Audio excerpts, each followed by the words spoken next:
আমরা যে মধ্যপ্রাচ্যে লোক পাঠাই, তারা কোন দুঃখে আমাদেরকে নেয়? তাদের লোক নাই, টাকা আছে, লোক নাই, সেই জন্য আমাদেরকে ডাকে। পৃথিবীর সব লোক বসে আছে কখন আমাদের থেকে লোক পাবে।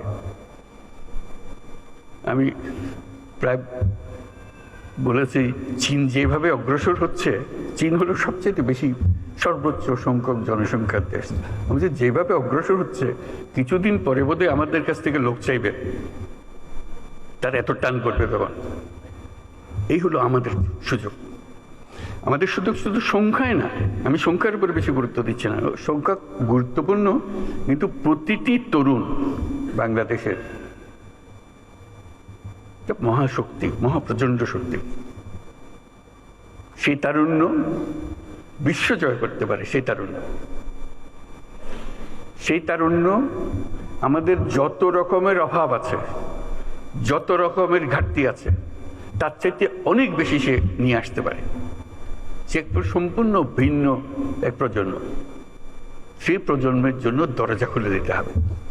আমরা শুধু বসে আছি দরজা তালা লাগানোর জন্য।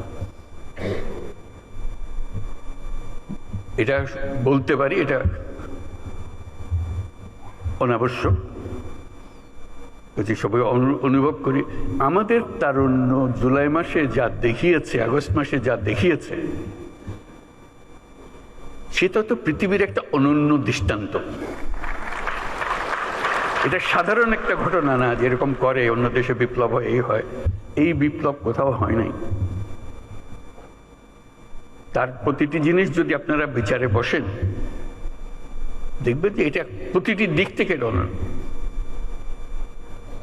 সেই অনন্য ক্ষমতা এই দেশের তরুণদের মধ্যে আছে, এটা হারিয়ে যাবে না। আপনারা মনে করেন না যে এটা এক ঘটনায় শেষ, এটা শেষ হয়নি, শুরু হলো মাত্র। কাজেই সেইভাবে আমাদেরকে এই তরুণদের সুযোগ দিতে হবে।